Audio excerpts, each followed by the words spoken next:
Yeah, I'm Howard Sprouse. I'm the founder of the Remediators.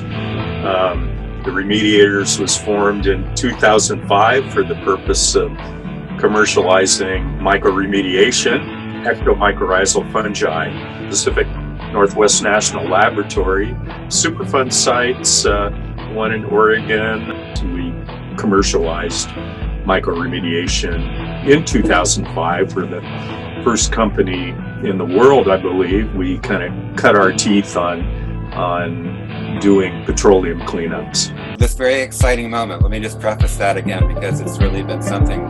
The Remediators has landed a barge in Quinhagak, Alaska, to track this barge and the tug, and then to share that with our New York colleagues at City University of New York and Hunter College. We have a myco-treatment sitting on the ground in the community of Quinhagak. And Quinhagak is a long ways away from here. This time we made the myco-treatment for cleaning up a fuel tank farm, a spill at their fuel tank farm, and manufactured that down at our facility here west of Seattle. And we put it on Alaska Marine Line's their last barge and tug for the season that goes up to northwestern Alaska into the subarctic where Quinhagak is, and the Arctic region north of that,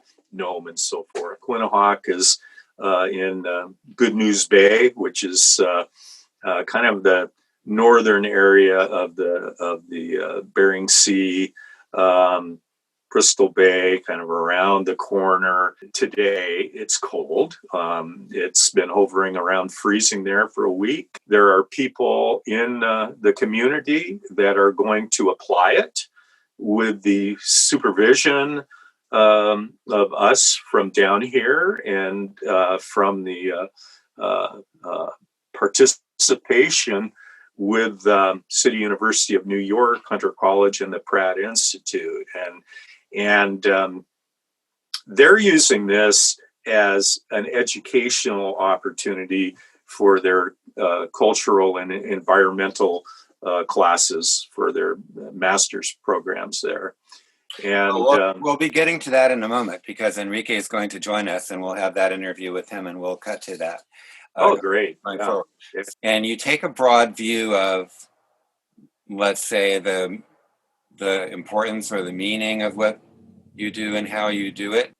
Fuel contamination is a reality everywhere. And in these communities of the Yukon-Kuskokwim Delta, they're remote and they're dependent upon the outside resources that are supplied, like fuel that they use to generate power with and heat and supply fuel for their boats and vehicles and stuff like that. These fuel tank farms are old military operations at one time. Many of them are. There's spills everywhere. And by and large, the Yupik communities of the region have deferred to large environmental corporations that come in and manage these cleanups. We're taking a different tack. We're putting the technology into the hands of the people that are able to use it in their own communities, and we're interested in empowering them to be able to take charge of these things, supplying the support needed to show people the ropes, how to make it work. This is a big deal. It's not only is it the first time that a mycoremediation at scale has been done in Alaska, but also this really is a community project at this point. You had a conversation that was very interesting. This conversation was with Warren Jones, who is the CEO of the tribal corporation that is connected to Quinhagak. And he expressed an interest in being involved with this. Can you recount that conversation for us? This is exciting. It's exciting for them. as well as for us. And Warren, he's really, really deeply connected within the Yupik communities at large, up and down the coast and the interior in northern Alaska. And he was looking at this as a potential opportunity to for them to develop their own business, to be able to make these microremediation treatments on site. You know, having an economic base for these small communities is really important, and it's important to Warren. Has this ever been done? No, it hasn't. There have been some trials done of microremediation before in Alaska. From a commercial standpoint, no, this is the first one ever done in Alaska. And you mentioned there being other sites in Alaska, other villages. I mean, we can imagine the military in the 1960s and 70s. These are all over, right? These tanks. Oh, yeah.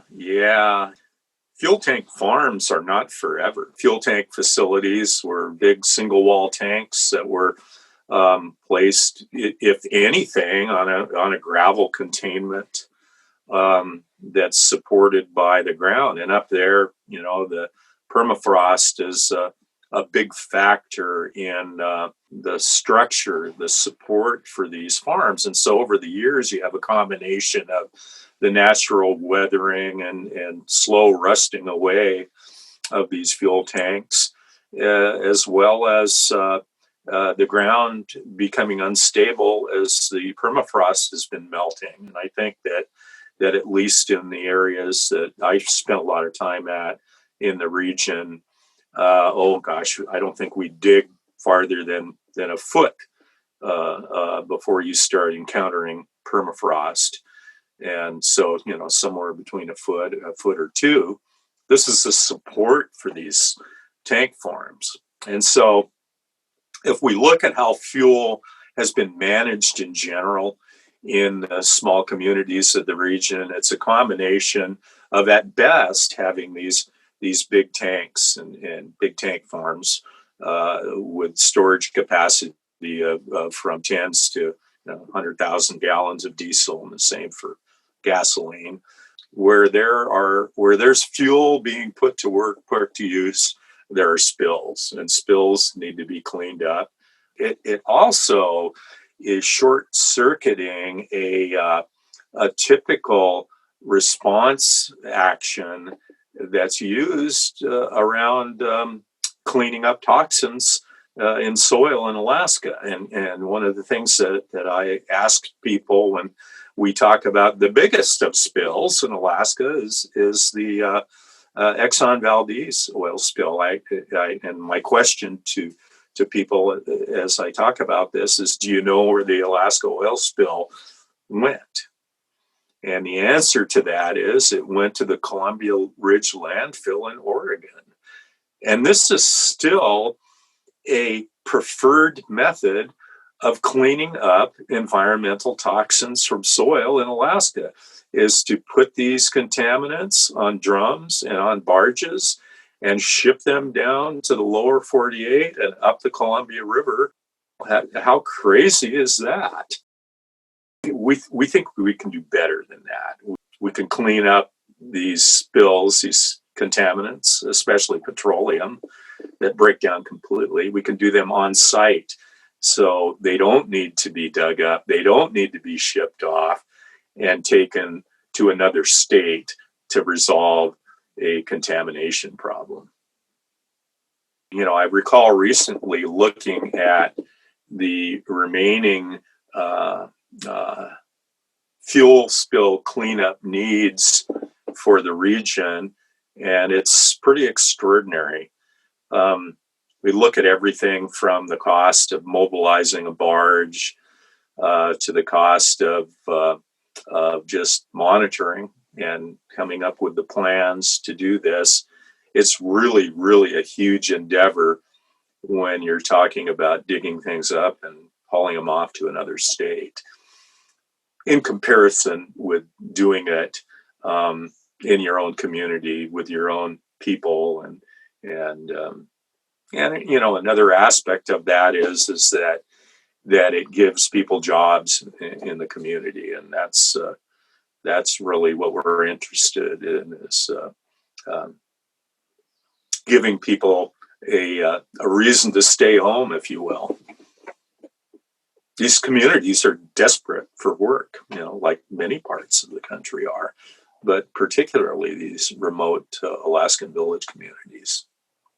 There's another monster lurking, and in addition to these problems with cleanup and residual waste and you know, health on site and so forth, many of these problems are linked by temperature warming, and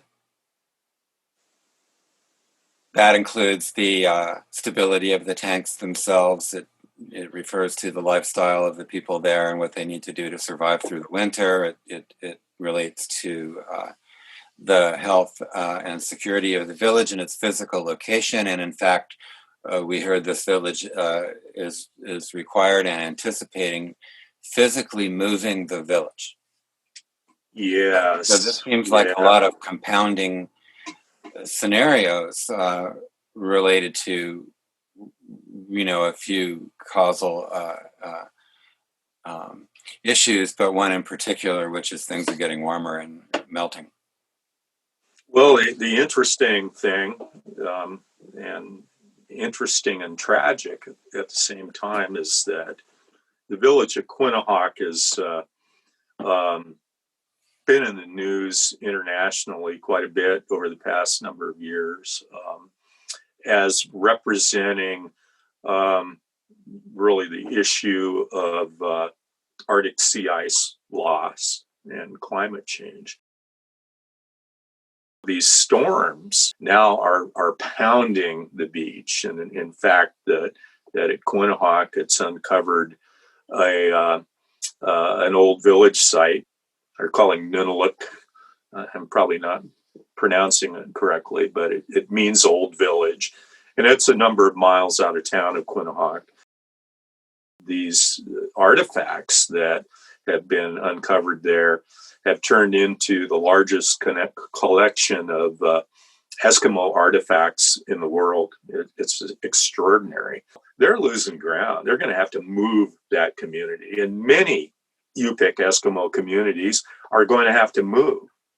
This is a serious issue.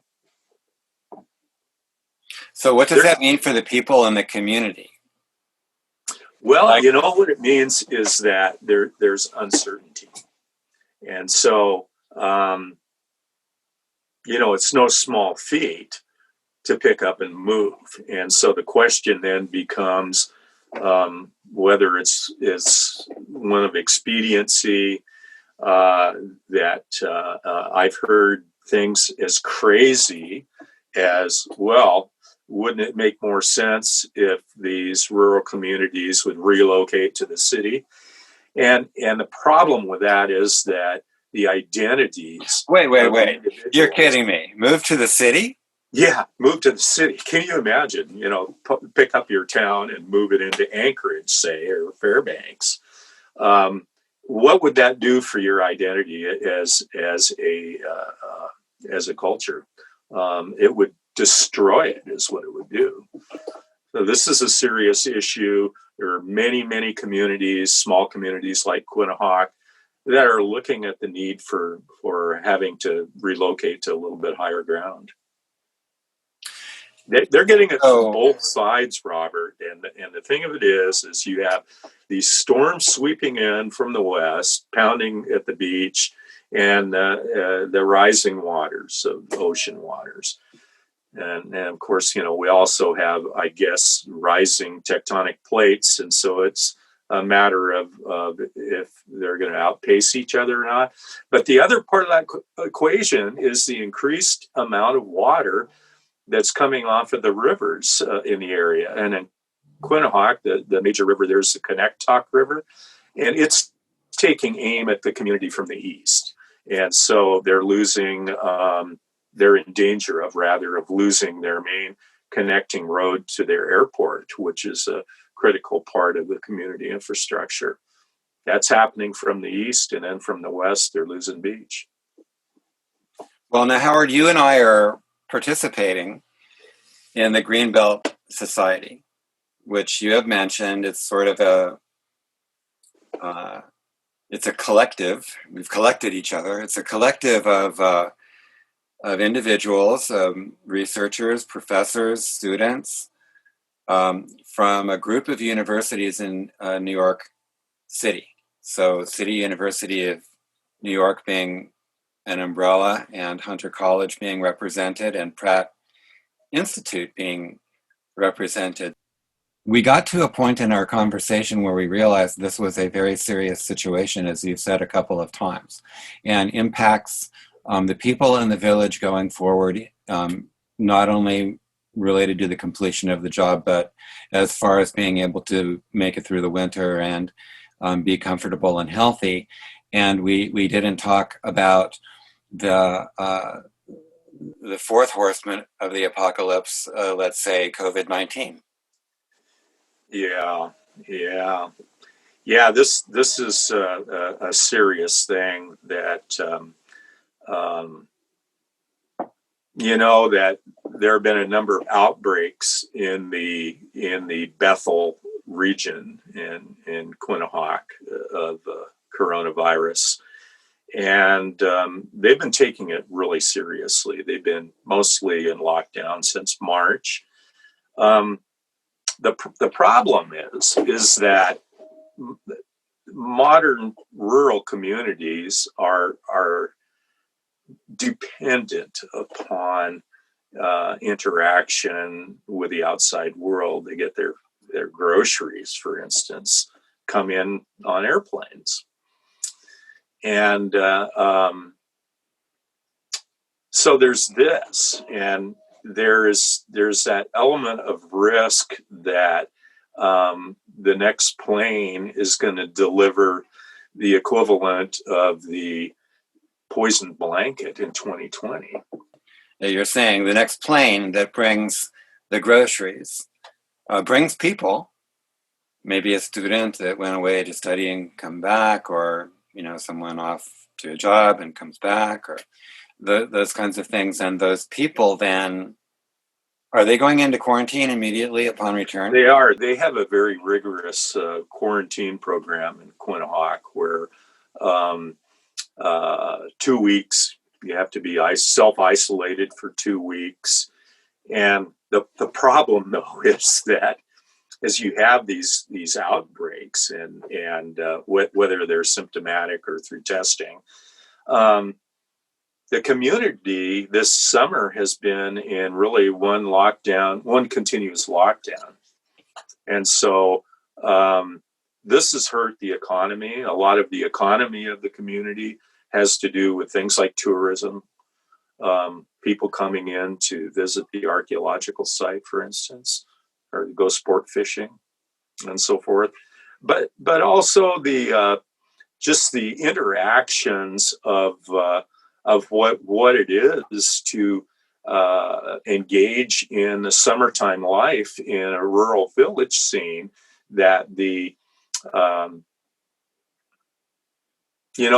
that these communities are unlike ones in the lower 48, where subsistence is an important reality in Western Alaska. And so this has been really what I've noticed is the defense, if you will, against coronavirus is preparing your food source for winter. And so they take this very seriously. And a lot of the people are out putting up food throughout the summer months. Well, summer's almost over, and within a couple of weeks there, it could get real cold real quick. So we have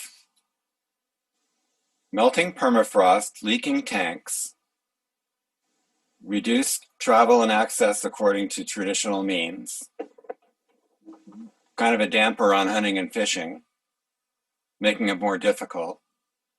You've got COVID-19,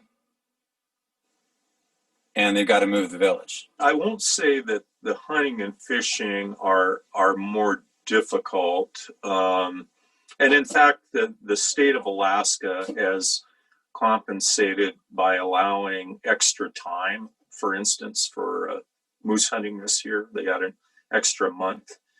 But in terms of like for instance, the economy around natural resources, there's just not a lot of commercial activities going on because of COVID-19. They've been seriously hindered from being able to pursue a normal economy. And so in compensation, they're really reliant on this subsistence to have enough to get through winter, basically. Yeah, and that's what I was heading toward with my discussion of the Greenbelt Society, because you and I are participating in that and they're paying attention. And there are a number of resources there that key individuals have on offer, or the ability to make a connection or those kinds of things. But I think what we got to in our meeting was how can we help with the big picture? Do you have any thoughts on that? Part of the outgrowth of our connection to the project, which is really just has been in looking at the cleanup, has been that at Hunter College, one of our colleagues at the Greenbelt Society, Eleonora Del Federico, has portable analytical equipment that uses X-rays to analyze antiquities and be able to determine the chemical composition of pigments on paints and things like this. And so it's allowed for the potential development of things that could add scientific value, as well as the building of connections and outreach between the universities in the United States and the East Coast and University of Aberdeen in Scotland, that's managing the archaeological dig up at Nunavut outside of Quinhagak. So that's been an outgrowth of our work here. And I think that for people who might be listening to these interviews, that the type of support that I think we can and should all be helping each other in our communities with is telling this story and putting the word out that it's a story that needs to be told. And it's one that I think that the more people that are aware of the reality of the impact of things like COVID-19 and the impact at ground zero of the effects of global warming that are indisputable, that you can see when you look down from the air or when you walk on the land. They're indisputable, that these stories need to be told, and these activities need to be supported, and these communities helped in any way we can help each other.